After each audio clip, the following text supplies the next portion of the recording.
各位馬迷日我早事啊！今個禮拜日6月22日，雪蘭莪又有12場賽事上演嘅。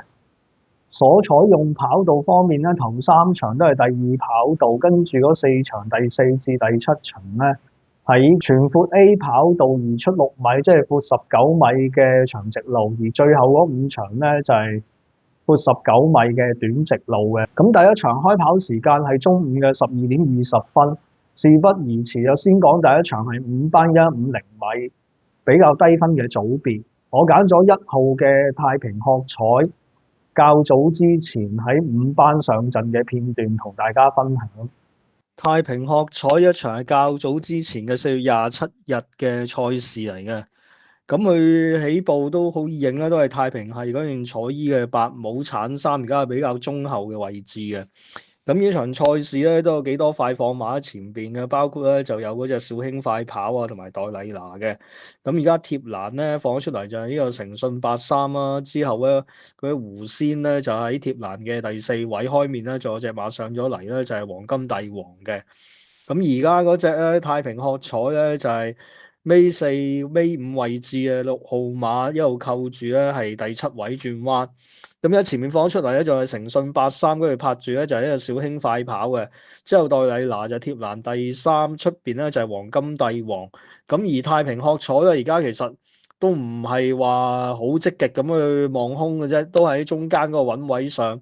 咁而家前邊咧，小興快跑過咗呢個誠信83少少嘅，黃金帝王打上嚟嗰個反應咧，唔係話太強嘅啫，反而太平學彩而家望空咗咧，已經係過咗入邊嗰啲馬，已經進佔上嚟第4位嘅。咁最後階段咧，小興快跑就係維持嗰個走勢嘅，黃金帝王咧追來追都追唔到，咁外面咧仲有隻馬上嚟都追得好勁嘅，太平學彩咧夾住喺兩隻馬中間嗰度咧就跑翻個第4。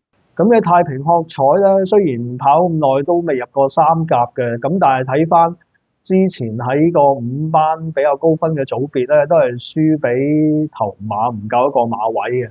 咁近嗰3仗都係跑啲尾勝馬賽或者喺個雙贏錦標呢，可能級數比較高嘅賽事。咁今次落翻嚟咧，5班跑呢個低分組別咧，應該有反彈嘅條件。咁次選方面咧，會揀翻3號嘅舉杯狂歡。咁呢隻馬之前都叫贏過馬，但係贏完之後咧就有少少深居簡出嘅。咁今年都係跑過2場嘅啫，而且2場都係排外檔，輸咗都係敗不足懼嘅。今次係轉馬房初出，而且咧排翻個內檔起步咧，隨時可以變身。第3選咧，我揀翻9號嘅飛馬拉貢。咁呢隻馬已經係連續2仗係跑第2啊，跑法上叫能跟能鬥，喺低班馬場合咧，其實都幾好跑嘅。咁所以咧，配腳一直都可以加入考慮。第一場賽事我順序提供係1號嘅太平學彩、3號嘅舉杯狂歡同埋9號嘅飛馬拉貢。咁策略上咧，太平學彩已經試準咗5班嘅實力嘅，而家跑翻標準班次賽事咧，可以捧 win pay。跟住第2場都係5班150米係比較高分嘅組別，我揀咗6號嘅譚吉時，上一次賽事片段同大家分享。譚吉時呢一場係5月25日嘅1200米賽事嚟嘅，起步一跳二檔嗰隻咧，橙帽橙衫白眼罩慢咗少少嘅。咁喺前面放咗出嚟咧，就係減9分降班嗰隻黃衫嘅足益救啊。咁跟住咧，外面咧仲有啲馬咧一路吸埋嚟嘅，貼欄咧就有隻常勝戰士咧，就喺3、4位嗰個轉彎中間咧就有隻超級萬勇嘅。咁而家譚吉時咧就係貼欄嘅第6位。咁而家前邊咧足益救咧放嚟個幾馬位，跟住開面上嚟咧就有夢之翼嘅。然之後就係呢個超級萬勇，跟住咧就係呢個常勝戰士，而譚吉時咧都係貼欄嘅第6位。咁而家足益救咧前面已經放順咗啊，放嚟成2個馬位嘅超級萬勇咧要鬥後勁咧都唔係強項嚟嘅。常勝戰士咧進佔第3嘅，譚吉時咧內欄攝上嚟第4嘅。咁而家前面嘅足益救已經放嚟成2個幾馬位嘅。常勝戰士同埋超級萬勇打落去咧，反應都唔係好強嘅，反而譚吉時而家望空咗咧，先過呢個超級萬勇咧，再過埋呢個常勝戰士嘅。但係足益救咧前邊咧降班係超級嘅，已經放得晒嘅。譚吉時亦都彈得呢個常勝戰士跑翻到第2。咁嘅譚吉士咧，其實喺5班作賽咧，點都有啲着數嘅。咁近期結合佢狀態回勇咧，已經連續4仗入前4名㗎。上一次係輸俾咗隻超班馬足益救咧，無話可説嘅。今次仍然排花內檔起步，跟得鬥得嘅馬咧，三甲一直應該以佢最穩陣。次選方面都會揀翻1號嘅皇冠之風。咁嘅馬之前喺4班都係跑啲相約路程嘅賽事咧，都有個接近嘅演出嘅。今次第一次喺大馬嗰度跑5班賽咧，自然可以反彈㗎啦。第三選我揀翻7號嘅純高至尊。咁嘅馬都係連續2仗跑第2㗎啦。咁但係跑法上咧，如果佢跑1020米咧，有可能嫌短。咁所以而家真情跑翻1150米咧，早段嘅跑法應該會較主動嘅底下咧，都有權係打開佢啲大馬嘅勝源嘅。第二場賽事我順序提供係6號嘅譚吉時、1號嘅皇冠之風同埋7號嘅純高至尊。咁策略上咧，譚吉時已經連續4仗入前4名㗎，就可以做呢個 Q 膽或位置 Q 膽嘅。拖就拖翻1號呢個皇冠之風同埋7號嘅純高至尊。跟住係第3場都係5班150米都係高分嘅組別，我揀咗11號嘅天狼星，上一次賽事片段同大家分享。天狼星呢一場係5月17日嘅1300米賽事，可以排外檔起步嘅。黃衫白帽而家咧一路推出嚟咧，都唔夠入邊嘅馬搶嘅，而家跟咗上嚟大約係4-5位嘅。咁而家前邊咧放咗出嚟咧，有幾隻馬爭持緊嘅。而家個天狼星咧一路喺外檔嗰度又俾外邊馬吸埋嚟咧，而家都喺三碟嗰個轉彎㗎。咁而家前面放咗出嚟咧就有隻天命人啊，跟住係戴麗娜，然之後有精進。而家天狼星有好多係喺第三碟第4位嘅。咁貼欄咧仲有隻淺色衫嘅無上榮光，就係呢場嘅頭馬一路都唔使蝕位嘅。咁一開始轉彎天命人咧就放嚟半個馬位度，跟住有精進。而呢個天狼星一路都喺第三碟第3嗰度轉彎嘅。貼欄咧就有隻戴麗娜，跟住戴麗娜後面咧就係無上榮光已經轉緊位啊，想攞出嚟嘅。咁而家前邊就係天命人領先少少嘅貼欄，因為戴麗娜咧已經拍咗上嚟，開面嗰隻精進咧亦都係拍咗上嚟嘅。咁反而咧天狼星呢幾步咧，好似嗰個去勢唔係好強咁啊，反而俾中檔嘅無上榮光咧先出咗嚟先。咁而家無上榮光過晒入邊啲馬㗎，反而咧而家天狼星打打下又追翻上嚟嘅。咁而家前邊嘅無上榮光啊，始終佢走得咗先啊。雖然天狼星咧越追越近，都係跑翻去第2嘅。咁嘅天狼星咧都係側身馬嚟嘅，前仗打開勝門係一放到底嘅。上次咧再跑排外檔起步，一路沿途俾其他馬頂住喺三跌咧，翻嚟都可以灌注到底跑到第2咧，證明呢隻馬進步幅度都幾大嘅。今次嘅檔位又比上次好得多，底下咧以佢能放能追嘅跑法咧，都係坐2望1支選嚟嘅。次選方面都會揀翻2號嘅八星報喜。咁呢隻馬之前喺5班連贏2仗之後咧，上咗4班跑2場，早段都係因應嗰個檔位唔係太好咧，放唔出嘅，所以輸咗咧其實都係情有可原。今次可以降翻落嚟5班角逐咧，又係完全一個唔同嘅故事㗎，隨時又可以變身。第三選咧揀翻另一匹降班馬1號嘅海中寶啊。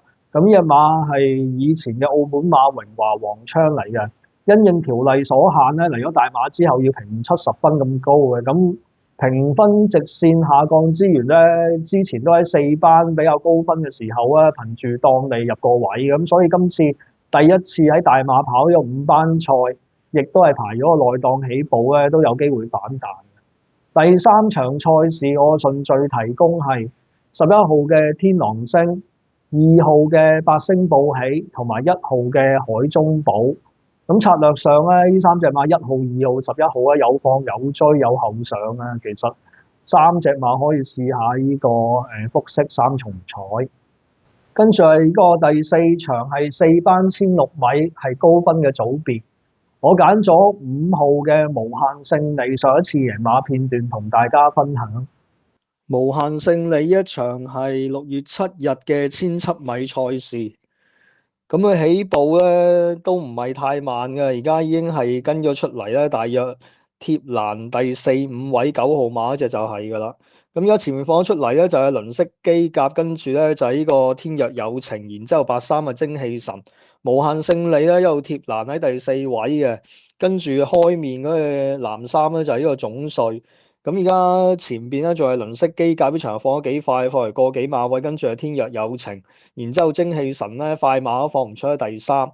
咁無限勝利咧而家就留翻落去咧，大約係中間嘅位置，因為外邊嗰啲馬都上緊嚟㗎啦。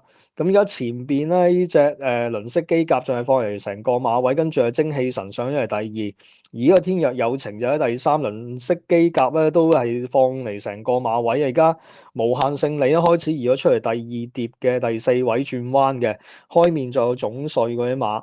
咁而家開始轉彎嗰陣時咧，輪式機甲咧仲係放嚟一個馬位，跟住就係精氣神，然之後天若有情。無限勝利咧已經係一路移咗出嚟2碟啊，再諗住咧再開邊嗰個上嘅，而家望空咗啦，拉咗出去大外檔嘅。咁後面咧仲有隻咧精英係嘅馬咧，依場都有份跑嘅，而家都係喺外檔嗰度上。咁而家依場賽事嗰個步速咧，可能係快咗少少啊。輪式機甲呢兩步咧，嗰個去勢已經弱咗啦。反而呢個無限勝利咧開面咧已經過咗去，跟住咧嗰隻精英係嘅馬咧，亦都係上嚟一路追緊呢隻無限勝利嘅。咁而家無限勝利咧喺中檔一路頂住外邊嘅馬衝刺啊，打開佢喺大馬勝門。咁今次咧又會同翻咧跑第2嗰隻馬同場角逐㗎啦。咁嘅無限勝利上次跑1700米咧，其實早段都唔係話太慢嘅。咁入直路望空咗咧，可以灌注到底。今次跑短100米，而且今場嘅快馬幾多底下咧，應該咧嗰個適應性咧不成疑問嘅。開竅之後可以再下一城。咁次選方面咧，會揀翻上次輸俾佢嘅2號馬精英小子。咁呢馬上次其實喺較後位置嗰個衝上嚟追唔到嘅無限勝利啊，但係今次咧馬多之餘咧步速亦都估計會幾快嘅，所以咧都有機會咧再同呢個無限勝利咧一齊喺前面翻嚟。第3選咧我會揀翻8號嘅卡斯蒂羅。咁呢馬之前咧都跑過同班同程嘅4班1600米跑到第2嘅。當時咧個評分係高過而家好多，咁減分咗一輪之後咧，今場又可以起作用㗎啦。第4場賽事我順序提供係5號嘅無限勝利、2號嘅精英小子同埋8號嘅卡斯蒂羅。咁策略上咧，2號精英小子同埋5號嘅無限勝利上次係包辦唔贏啊，今次咧都可以一齊再喺前列嗰個佔3甲2席嘅，就可以做呢個單 T 雙膽。跟住第5場係呢個初級賽嘅1400米，我揀咗1號嘅金王子，上次贏馬片段同大家分享。金王子一場係6月7日1300米嘅尾勝馬賽嚟嘅。當時佢係第一次喺呢個大馬上陣嘅，但係起步咧已經幾快嘅，已經跟咗出嚟喺呢個貼欄嘅第4位度嘅。咁而家前邊咧幾隻馬又鬥放嘅，貼欄就有火箭軍啦，跟住咧就有隻天命人喺中檔嘅外檔，仲有知足常樂。咁而家嗰隻金王子咧一路都係撳住喺第4位貼欄嗰個位置，其實都幾有利嘅。咁而家開始咧就係轉彎㗎啦，呢個火箭軍咧貼欄一路頂住咧天命人，咁而家金王子咧已經過埋呢個知足常樂咧進佔第3位，亦都唔等內欄嘅，開始移咗出去外面上㗎。咁後面嗰啲馬已經比前面嗰3隻馬咧拋離好遠㗎。咁而家轉彎嗰時咧，金王子其實咧嗰個走規都唔係好規矩嘅，篩咗出去外檔，但係咧都未正式推騎過入邊嗰2隻馬。咁後面咧追上嚟嗰啲馬咧，其實都俾佢放嚟成個馬位嘅。咁而家前邊嗰隻咧金王子咧開始推騎咧，又有少少咧想閃翻入去，但係咧而家用咧呢個手足催策再打到一邊咧，已經彈甩晒後面嗰啲馬㗎。咁後面嗰啲馬追來追去追唔好，呢場咧係第一次嚟大馬上陣咧，即係輕勝嘅呢隻馬。咁嘅金王子咧，上一次係大馬初出即係贏馬嗰個姿態，其實好有說服力嘅。結合翻佢之前喺外地嗰度咧，雖然未贏過馬，但係咧全部上陣都跑入前4名。今次跑長些少嘅話咧，以佢喺外地咧都跑過1600米上名嘅賽績根據，可以咧再贏多一場嘅。咁次選方面都會揀翻2號嘅好星星。咁呢馬上次都係喺大馬初出都可以跑第3嘅，評分咧就係僅次於呢個金王子，係呢個後補頭馬嘅對象。第三選我揀翻3號嘅誘惑，咁呢隻馬出賽嘅次數係比較多嘅，而且嗰個賽績咧喺出賽比較多嘅馬匹之中係比較好嘅一隻。不過今次佢嘅排位係比較差啲啊，咁所以咧就以作配比較合適。第5場賽事我順序提供係1號嘅金王子、2號嘅好星星同埋3號嘅誘惑。咁策略上咧，金王子上一次贏馬姿態實在相當出色嘅，可以做一二重彩單膽，就係拖翻2號嘅好星星同埋3號嘅誘惑。跟住係第6場3班1400米，我揀咗6號嘅拉丁傳奇，上一次賽事片段同大家分享。拉丁傳奇呢一場係6月1日嘅1200米賽事，排10檔起步，灰馬有白鼻梁嗰隻起步唔算太快嘅。咁而家咧內檔嗰啲馬一路搶緊，佢就一路開始咧移入去內檔嗰個揾遮擋嘅。咁而家前邊咧大外檔咧吸埋嗰隻最快咧就係呢個大憲獎嘅。咁跟住喺第2位咧就有隻大哥。然之後咧，而家嗰隻拉丁傳奇咧，雖然就已經攝咗埋欄嘅，但係咧其實都落後前領馬啦，成5-6個馬位嘅。咁跟住咧喺開面上咗嚟第3位咧就黃衫嘅武士，跟住咧就係呢個趙子龍喺第4位嘅。咁而家拉丁傳奇咧就一路咧又開始移翻出去中檔嗰個揾位㗎啦。而家前面放咗出嚟就係大憲獎，跟住呢個大哥，然之後咧趙子龍咧中檔已經過咗武士啦。咁而家拉丁傳奇嗰個灰馬其實喺中檔嗰個左穿右插揾緊位嘅，仲係前邊咧大哥放咗出嚟少少啊，但係呢個趙子龍喺度追住佢嘅。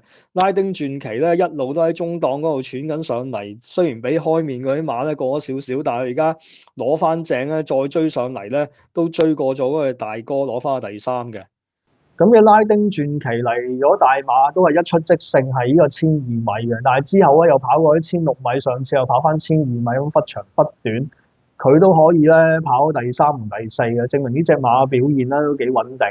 而佢上次跑1200米後上嗰個追勢咧，今次真情跑1400米咧，應該係現時最合跑嘅路程嚟嘅，可以咧保中贏馬。咁次選方面啦，我揀翻8號嘅白金之尊，咁亦都係前澳門馬係國金星球啊。雖然喺澳門咧都係以1200米嘅成績係比較好，但係其實以佢後上跑法咧，跑1400米都係無不合之理嘅。上次喺個檳城後上名之後，今次翻返嚟雪蘭莪真情角逐咧，都唔可以太過睇小佢。第3選啦，我會揀翻10號嘅林家精讓。咁呢隻馬雖然咧計評分其實可以跑4班賽，佢又上嚟3班咩輕磅跑到1400米。其實佢之前咧喺呢個1400米咧試過一放到底嗰個時間係做得好出色嘅。今次排內檔起步咩輕磅，如果肯採取快放戰略咧，隨時可以推翻大局。第6場賽事我順序提供係6號嘅拉丁傳奇、8號嘅白金之尊，同埋10號嘅林家精讓。咁策略上咧，拉丁傳奇其實嚟咗大馬3戰都有接近嘅演出嘅，就可以揾佢做 Q 膽啊，位置 Q 膽。腳就拖翻8號嘅白金之尊同埋10號嘅林家精讓。第7場喺個優越 A 級賽1400米，我揀咗1號嘅致敬者，上一次贏馬片段同大家分享。致敬者一場係檳城最後一次賽事，5月31日係1300米 A 級賽。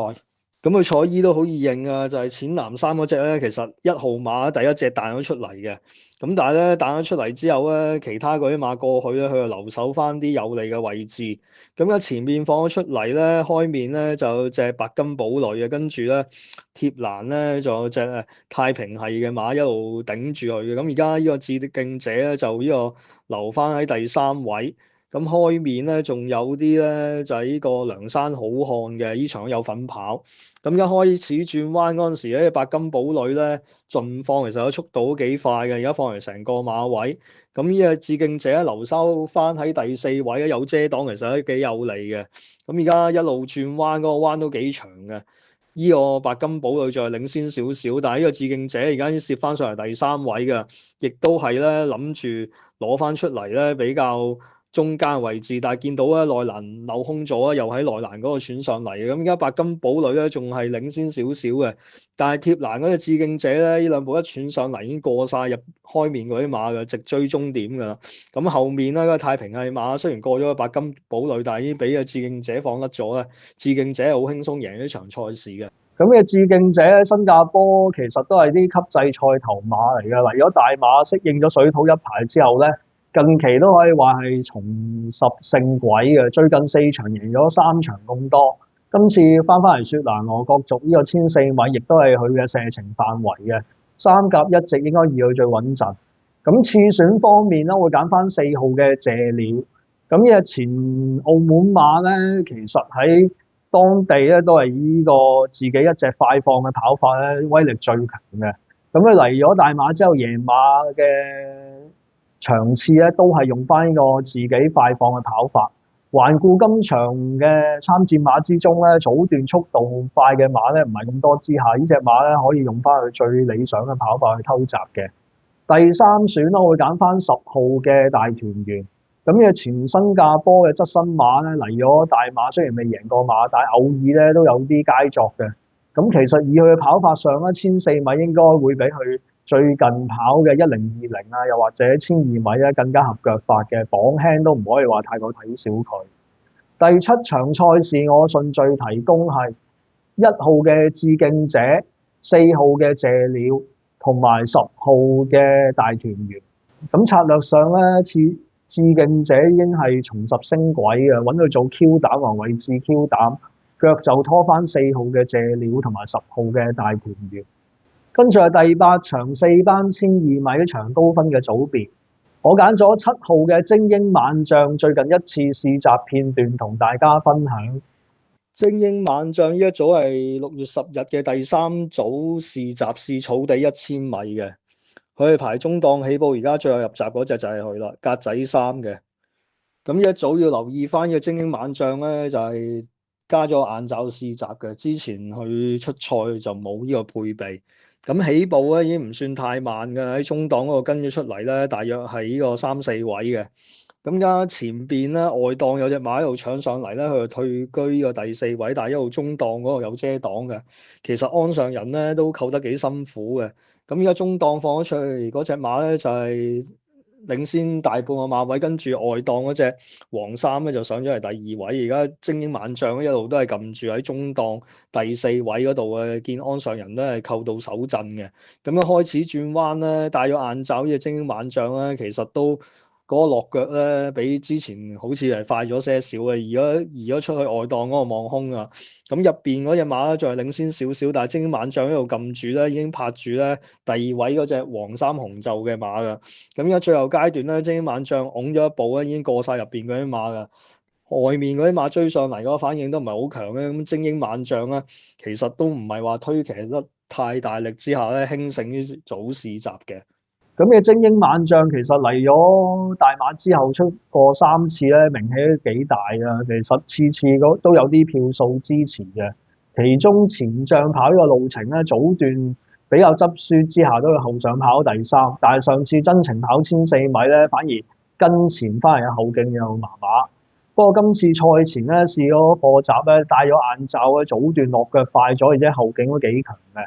咁所以今次用咗呢個配備上陣咧，可以打開佢啲大馬勝門。咁次選方面咧，我就會揀翻個5號嘅旗開得勝。咁呢隻馬之前都喺同班同程試過有好表現嘅，緊附跑第2嘅。咁上次上去跑呢個3班賽輸咗咧，可以作呢個洗底嘅。今次咧落翻嚟4班跑翻1200米排檔唔差嘅底下咧，亦都有一定嘅威脅力。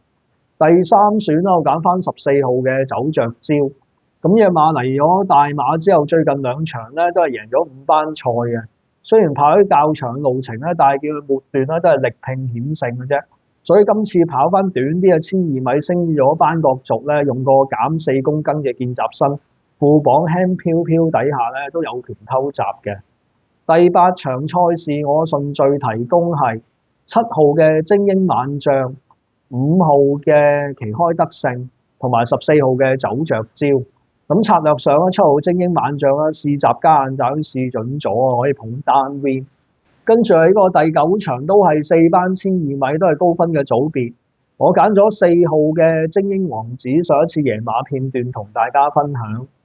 精英王子一場係6月1日嘅3歲馬短途錦標系列1,200米賽事嚟嘅，佢哋排呢個9檔起步，咁起步其實一棚馬都喺度搶緊嘅，但係呢個精英王子咧，安上人就決心搶埋嚟喺9檔嗰度咧，已經過晒入邊嗰啲馬，而家領先咗少少嘅，開始切埋欄添。咁而家前邊咧已經係輕鬆一隻放咗出嚟嘅，轉彎之前。咁跟住咧就有隻櫻花，然之後貼欄咧就係都德今場有份跑嘅。跟住上嚟第4咧，全白衫嘅勝者為王，之後就係呢場嘅眾矢之的啊嗰隻盜馬一路喺第5位嘅。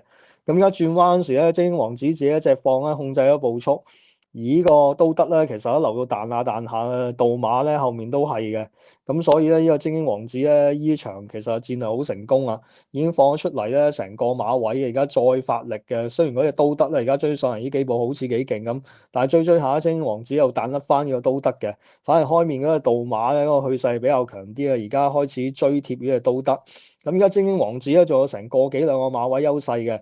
嗰隻呢個都德咧已經係力弱咗啊，反而盜馬追翻上嚟跑到第2啊！精英王子咧呢一場咧一放到底贏咗3歲短途系列錦標嘅賽事。咁嘅精英王子上一次係贏啲3歲馬系列賽，水準係比較高嘅賽事嘅。咁贏完之後可以留翻4班角逐咧，仲要係受讓翻佢上次輸俾佢嘅都德榜咧，其實都幾着數嘅。只要佢咧用翻上一次進搶嘅跑法，一早切入咧，可以再一次一放到底。咁次選方面都係揀翻1號嘅都德啦。咁雖然副榜上未必係太過有利，但係至少咧都係得當利，同埋跑嘅路程咧都係演出相當準成嘅，喺正路配腳之選。第3選咧我揀翻11號嘅飛躍進。咁嘅馬由呢個新加坡最後一次賽事咧到嚟大馬跑咁多次咧，最差都係上一場跑第3嘅。今次雖然縮程角逐啊，咁但係睇翻佢之前跑咗中距離賽事都係沿途喺前邊嗰個爭持底下翻嚟有表現計咧，今次縮程嗰個難度都唔算好大嘅啫，亦都可以加入考慮嘅。第9場賽事我順序提供係4號嘅精英王子、1號嘅都德同埋11號嘅飛躍進。咁策略上咧，1號、4號、11號呢3隻馬咧，其實都係近期表現好準成啊，同埋個跑法都係主動嘅馬匹，可以咧用佢3隻馬做呢個 Q 埋鐵角位置 Q 嘅。跟住係第10場都係4班1,200米一場比較低分嘅組別，我揀咗8號嘅戰神，上一次賽事片段同大家分享。戰神呢一場係6月7日嘅1150米賽事，佢哋排內檔起步嘅，而家9號馬嗰隻咧喺比較後啲嘅位置。咁但係因為呢場排內檔啊，咁所以一路咧都喺貼欄嗰度上翻嚟嘅，而家上到翻嚟咧差唔多係第7位㗎啦。前面放咗出嚟咧都放咗幾快嘅嗰啲馬，咁咧就係包括呢個鐵武士啦，開面就係呢個太平帝國，跟住有8星報喜嘅。咁而家嗰隻戰神咧又墮翻落去咧，差唔多8、9位，但係貼欄轉彎咧就唔係話太蝕底嘅，至少啊唔使蝕位。咁而家前邊放咗出嚟咧就係嗰隻鐵武士啊，咁跟住咧開面咧就係呢個太平帝國嘅，然之後8星報喜，跟住係富一代。咁然之後呢隻戰神咧，而家都仲喺第9位，人哋啲推騎啊，佢都仲而家先開始慢慢推騎嘅啫。咁而家前邊放咗出嚟咧，幾隻馬鬥緊嘅。咁而呢個戰神咧，而家仲喺中檔嗰個揾緊位，未完全望空到嘅。咁開面咧有隻馬已經長驅直進嘅，而家拍住一富一代鬥。咁而家戰神咧最後幾步一湧上嚟咧，喺過埋呢個富一代咧，爭啲贏埋嘅，跑到第2。咁嘅戰神咧，上一次跑150米，其實啱啱睇翻個片段都見到佢咧取位其實唔係好積極嘅，但係埋門咧真係越追越近，過咗終點咧其實過晒對手，咁所以今次跑長多50米咧，應該更加有利去追趕嘅。同埋今場咧早段快馬幾多嘅底下咧應該都係座位望贏嘅對象。次選方面都會揀翻6號嘅富田威。咁佢上一次跑咗1,300米咧，早段力搶翻嚟就無以為繼啦，所以今次跑短100米咧，其實應該更加合佢發揮嘅。喺澳門嗰陣時咧，都係跑呢個1,200米路程係最耍家，排內檔起步咧又可以變身㗎啦。咁第三選我揀翻12號林家唯一。咁隻馬之前咧最近一次贏馬都係跑同班同程嘅賽事嘅，咁而家現時嘅評分咧仲要比當時係低2分，都有反彈嘅條件㗎啦。第10場賽事我順序提供係8號嘅戰神、6號嘅富田威同埋12號嘅林家唯一。咁策略上呢場都係亂局嚟嘅，就用6號、8號同埋12號3隻馬貼局位置 Q。